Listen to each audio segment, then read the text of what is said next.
Support for the Legislative Gazette comes from New York State United Teachers, working to support students, educators, and public schools as the center of their communities with the Public Schools Unite Us initiative, and United University Professions, representing 37,000 academic and professional employees at SUNY campuses and teaching hospitals across New York State. Frederick E. Cole, President, uupinfo.org.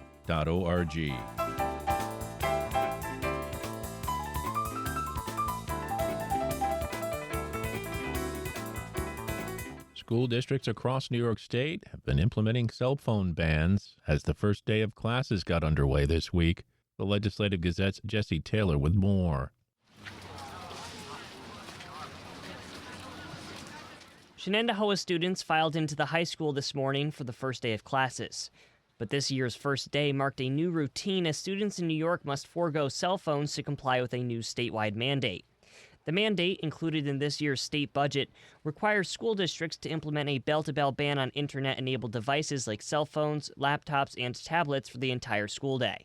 However, the state policy gives districts some leeway on how they decide to implement the mandate.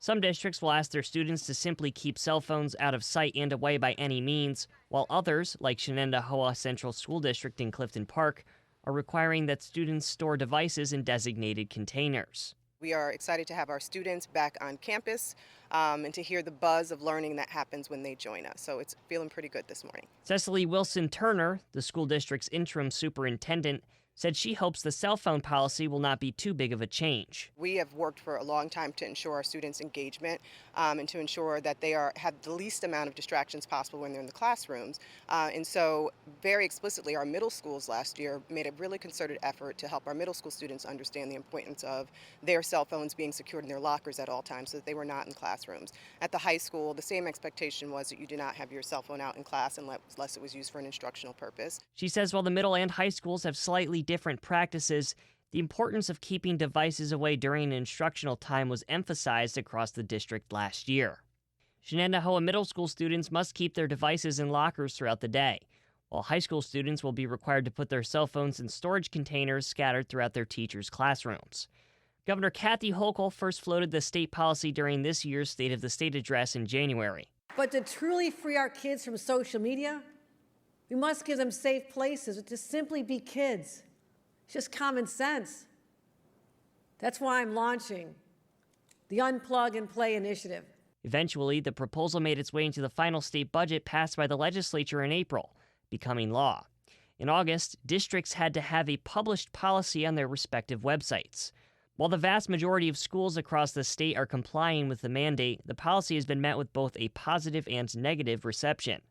Critics like David Albert, the Chief Communications and Marketing Officer from the New York State School Boards Association, say the policy is an overreach. We felt that school boards are elected by their communities, that they should be empowered to create a policy that makes sense in their community. So there's other options besides just bell-to-bell. Bell-to-bell is draconian. While supporters of the policy, like Natalie McKay, a member of the New York State United Teachers Board of Directors, say the policy will improve students' social skills. McKay is also a middle school English teacher at Schoharie Central School District, which was one of the first districts in the state to adopt a bell-to-bell ban on cell phones. Schoharie's policy has been in place for a few years. You'll walk through our cafeteria, and you won't see any students on cell phones. They're talking to one another. They're engaging with one another. I was walking through a couple months ago, and students were playing cards. I mean, it's a completely different way of life. It goes back to when I started teaching in the early 2000s. Time will tell how parents, students, and school faculty will adapt to the new change. I'm Jesse Taylor. As colleges and universities begin a new school year, many are grappling with how to implement and regulate the use of artificial intelligence. The Legislative Gazette's Erin Shella-Levine reports on one campus's considerations. I'm going to go to these learning objectives, and this is like the most boring slide in the whole thing, but I feel like... Sam Hawk is just days away from teaching his first statistic classes at Skidmore College in Saratoga Springs. In fact, it'll be his first time teaching anywhere as a full-fledged professor. Sort of what I'm thinking about doing is designing a policy with my students where on the first day of class, I will give each of them a pad of Post-it notes and display. I think what I'll do is display a question just on a slide that says, is artificial intelligence appropriate to use in this class? And then I'll give them 8 minutes, and in those 8 minutes, I will expect them to write like 15 questions. With the explosive growth in use of AI models like ChatGPT, Hawk has been busy preparing a collaborative approach. And so by the end of that class, the goal would be to have an idea of what questions we should answer in determining what that policy should be. And then by the second class, hopefully we will all have thought about it and we can think about it more, but the goal would be to try to answer some of those questions. And I think hopefully that would be helpful in determining what the AI policy should be. He says because AI is so prevalent, he believes it's important to work with students to determine what role the technology should play in his classrooms. So I don't have a policy yet. I sort of lean more towards, the students will have access to this tool, so they should gain familiarity with it. But I definitely don't want that to replace learning. I don't want it to just be like, I give the students the work, they type it into the AI, they hand it back to me, and then I type their work into the AI and say, grade this for me. Because then what's happening? American Studies professor Bet Crafting is the director of Skidmore's Center for Leadership, Teaching, and Learning and runs a new faculty orientation program. She says Hawk's approach is encouraging. Having those clear boundaries and setting a shared understanding of how to use AI is going to actually help to prevent the misuse of AI throughout the rest of the semester by the students. And they're hungry for clarity and transparency around how they're going to use it. They don't want to misuse it. Most of them are not trying to use them for nefarious ends, but they, without any instruction or guidance, could easily do so without meaning to do so. Crafting emphasizes that there is no one-size-fits-all solution to AI in the classroom. Skidmore faculty and staff are working to adopt the new technology for various learning environments. Well, it's really important that we don't infringe on academic freedom. And so even as I create space for training and increased literacy, I want to be clear that it is not something that we are trying to impose upon faculty or staff. It's kind of like, this is here and it's happening. We want you to understand it, and then we want you to make informed decisions about how you use it, or if you use it at all, or the degree to which you use it. There are, however, some professors who are not as accepting of artificial intelligence. I do think, we all teach at Skidmore College undergraduates, and those are students of a certain age. So I believe AI can play a role for graduate students, for professional scholars, but there's a developmental or staging argument that makes me think that AI should play no role in the classroom. English professor Barbara Black is restructuring her classes this year. No grading rubrics, since students can plug them into large language models like ChatGPT, more oral exams, and an emphasis on in-class participation. I'm making sure, particularly in my composition class, that we read about AI and its relationship to writing. I want my students not to be AI fluent, but AI literate. And what I mean by that distinction is I want them to understand that ChatGPT can take away their agency, it can take away their voice, it can rob them of the opportunity to develop something that I don't think we talk a lot about, rob them of the opportunity of taste, developing a sense of their taste. Who are the more important scholars? Who are the scholars who speak to them? Who are the authors who speak to them? For the Legislative Gazette, I'm Aaron Shello-Levine.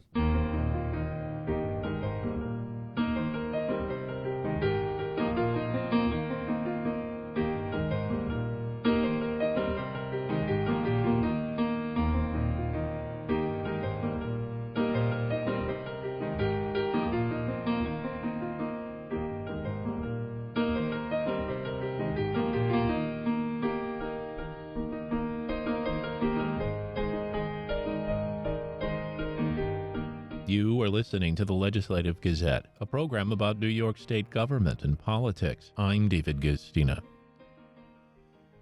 This week, I sat down with Max Kenner, founder and executive director of the Barred Prison Initiative, which seeks to educate the incarcerated in order to return them to the world with a better life. I asked Max about a restorative or rehabilitative model versus a retributive or punishment model. We think that our prison systems, like all of our government institutions, should represent the best of our values. And of course, when we lock people away, provide them with no opportunity, typically they come back to their communities less prepared to make meaningful contributions and more likely to either commit more crime or to generally simply be dependent on their families or the government for support to survive. Those are things that we want to avoid. And frankly, for decades, there was a bipartisan consensus that we wanted to move in that direction to reduce prison recidivism and reduce the number of Americans in prison, period. But I also, David, want to suggest that there's a whole nother way of looking at this issue from the perspective of a college or a university. And that has nothing to do necessarily with American criminal justice and is simply focused on the reality that we have too few Americans engaged or enrolled in ambitious, serious higher education in the United States. It costs too much. The bureaucracy is too thick. And we, as leaders in higher education, must do more to be imaginative in going to where potential students are or might be and helping them become ambitious, creative, civic, intellectual business thinkers moving into the future. It's an incredible tragedy, but for decades in the United States, if we were looking for precisely that kind of talent across the country, our state prison systems would be one of the first places anyone should go looking for underengaged talent in the United States. Yeah. Now, let's expand on this a little bit and tell us more about Bard's Prison Initiative. You mentioned in your remarks this is not a sideshow, and I'm sure that you get accused of, this can't be a real program. How can it be the same standards at Bard College? You must be pushing these people through to show success rates. Explain what makes this a quality program and why it's not so easy for folks to get in, and the reason why you can claim success later on. It's not so easy to get in because demand within the prison is overwhelming. But once a student is admitted to the college, they enroll in an academic program that is identical in intensity, in breadth, and in academic expectation as what happens on Bard's main campus, where students come from high schools and often elite high schools from all over the country and, in fact, all over the world.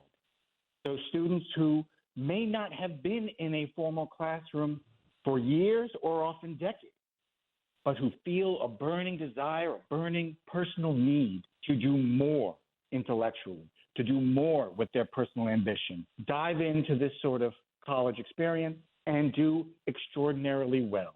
Attrition from the college is very, very low. The breadth of what students study is equal to what happens on campus.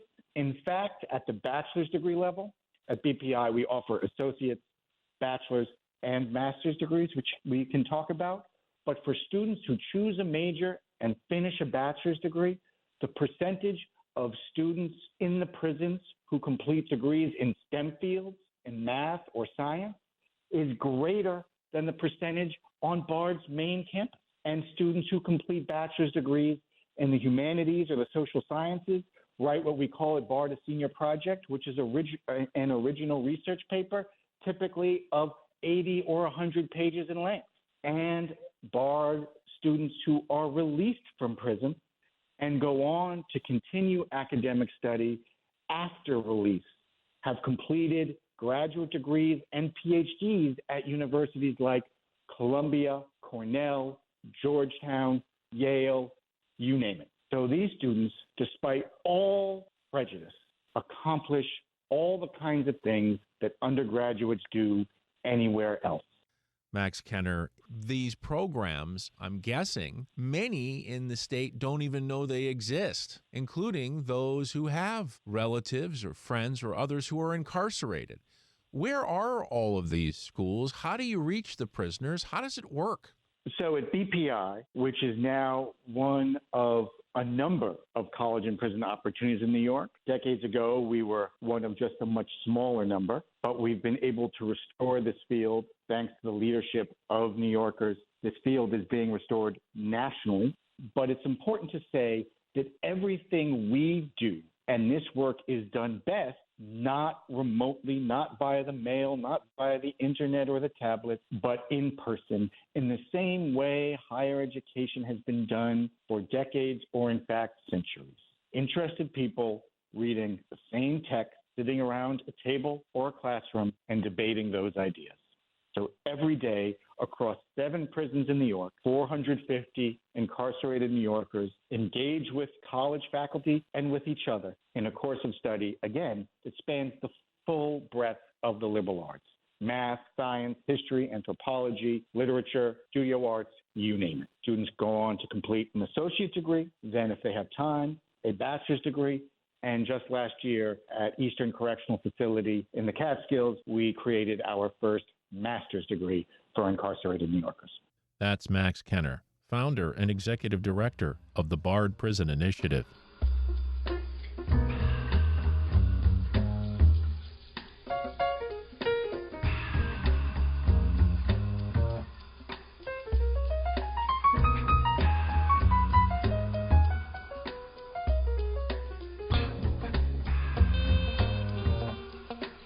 You are listening to the Legislative Gazette, a program about New York State government and politics. I'm David Gustina. The donation of a cadaver, like those made through Albany Medical College's anatomical gift program, offers early doctors a personal and emotional connection to their profession while offering donor families solace from their loved one's gift. The Legislative Gazette's Samantha Simmons was there as dozens of families gathered to celebrate those who donated their bodies for research. Victoria Turkington, a student at Albany Medical College, says that working with a cadaver offered she and her classmates the chance to sit with the humanity of their studies. It's an emotional experience because caring for people is supposed to be. There's a reason that we say that our donor is our first patient. During lab, you start to see how balancing technical understanding and learning with connection and humanity will be a lifelong walk on a tightrope. No matter the technical task ahead, you will always have to advocate for and appreciate the tremendous gift of trust that your patients share with you. You and your loved ones trusted us unconditionally to honor them, and that is not something that any of us take lightly. Turkington, a member of the class of 2028, says the opportunity to learn from the donated cadavers prepares medical students to hold, mindfully, the hands of the patients they will care for in the future. To honor the 171 people who donated their bodies to Albany Medical College's anatomical gift program, a recent ceremony was held at the Albany Rural Cemetery to unite the families of the deceased with those who are now learning from them. 59-year-old Duana Mullis succumbed to idiopathic pulmonary fibrosis in April 2024. Mullis's niece, Kayla Landon, says Mullis left her family with a sense of satisfaction for the gift she left behind. I had faith in that, everyone would be respectful and that this is something to better people and for people to learn from. So I was more proud of her than anything. Her aunt's decision to donate her body was a reflection of the type of person she was, Landon said. Landon and her aunts, one of whom is Mullis's twin, wore pink shirts to honor Mullis. She was a light. You can see from the shirts, her smile lit up the room. She was always laughing, always smiling. She had a very quirky laugh. Yes, she had a great laugh. She loved helping other people. Even just walking by someone, she had to always give a compliment. She has a twin sister as well, who is very similar, and we miss her dearly. She was definitely an integral part of our family. Mullis, who was diagnosed in December and died 5 months later, was in hospice when she made the decision to donate her body for educational purposes. During the event, family members and medical students placed flowers on a casket intended to represent the 171 people who supported the college's research and education agenda. After medical student Beatrice Barbacino's grandmother died from Alzheimer's disease, she was consoled by a poem by Mary Elizabeth Fry. She read from it at the cemetery. Do not stand at my grave and weep. I am not there. I do not sleep. I am 1,000 winds that blow. I am the diamond glints on snow. I am the sunlight on ripened grain. I am the gentle autumn rain. When you awaken in the morning's hush, I am the swift uplifting rush of quiet birds in circled flight. I am the soft stars that shine at night. Do not stand at my grave and cry. I am not there. I did not die. For the Legislative Gazette, I'm Samantha Simmons.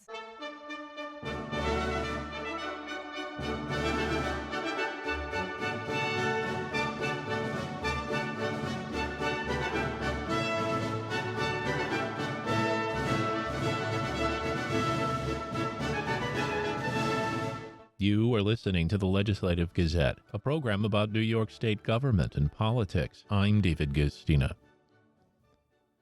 Well, as summer winds down and autumn begins, people across New York and the Northeast are wondering what this year's fall foliage season will be like. Legislative Gazette's Pat Bradley finds out what people who study trees and foliage anticipate. Color changes can typically be spotted in the highest elevations of the Adirondacks and Green Mountains beginning in mid to late August.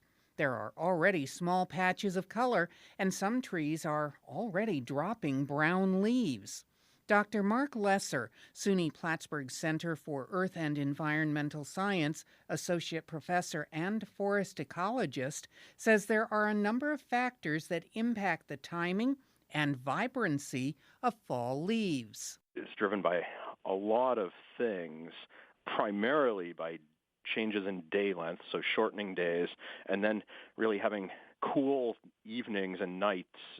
But on top of that, the prolonged drought this summer is potentially stressing a lot of the trees, which means that the trees might just drop their leaves that are already brown instead of seeing those color changes. Northeast Regional Climate Center Director Dr. Art DiGaetano says drought conditions across the region will be a factor in the annual autumnal color change. The main areas that we're seeing drought in right now are actually northern New York into Vermont, into New Hampshire, and then northern New England. Other areas of the region that have been fairly droughty are like coastal Maine and parts of western New York. You know, the areas that you typically think of in terms of the best foliage, they have seen a fair amount of drought. Paul Smith's College Professor Emeritus of Forestry, Randall Swanson, says what colors emerge will depend on the severity of drought. Up here in Saranac Lake, Lake Placid area, the drought hasn't been real bad, so we're looking at a likelihood of a really nice display. The actual changing of the leaves, what's really helpful is to have sunny days and cool nights that will trap some of the sugars that are used for producing some of the reds and purples. The yellows and oranges, they're already there. They're just being, masked by the chlorophyll. And as the tree shuts down, which is part of its normal process, that chlorophyll disappears and it reveals those underlying yellows and orange colors. Dr. Lesser doesn't expect an earlier season, but predicts less vibrancy. Because a lot of the leaves are already stressed out and wilting and browning due to the drought conditions that we've had over the summer. But I think, we should still have some good colors. All of the trees are not stressed, and it's a species-specific thing, and so there still will be some color, but I think it might be, because of the drought this year, more muted than it has been in many years. Vermont Department of Forest, Parks, and Recreation Forest Health Program Manager Josh Hallman says the upcoming foliage season could be incredibly vibrant, depending on the location. There's some areas where trees are growing in soils that are really rich and healthy, and although there might be some drought stress around, their general health looks really good. And so those areas could be very vibrant. We'll see what the weather brings between now and the end of September, but there's still plenty of hope for a vibrant fall foliage season. Lake Placid-based Regional Office of Sustainable Tourism Chief Operating Officer Mary Jane Lawrence says fall foliage is a large part of the region's tourism economy. Roost tracks visitors to the region, and there has been a drop in Canadian visitors this year. Overall, they're about 5% of our total market. New York, New Hampshire, Pennsylvania, and Connecticut are our strongest fall markets. Swanson believes the vibrancy of fall leaves is often in the eye of the beholder. If it's kind of cloudy and, it's overcast, it just doesn't have the same vibrancy as if you're out there viewing on a day when the sun is hitting those leaves just in the right way and they almost look like they're glowing. For the Legislative Gazette, I'm Pat Bradley.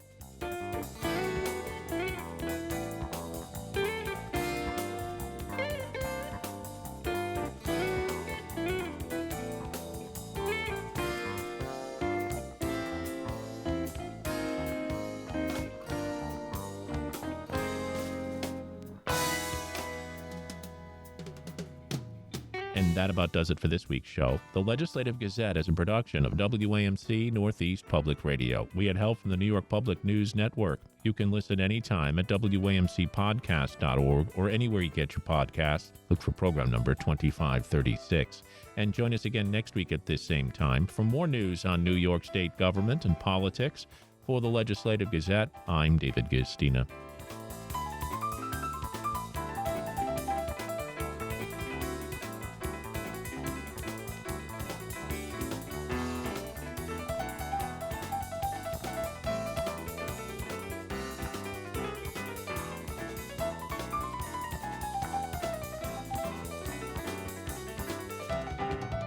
Support for the Legislative Gazette comes from United University Professions, representing 37,000 academic and professional employees at SUNY campuses and teaching hospitals across New York State. Frederick E. Cole, President, uupinfo.org.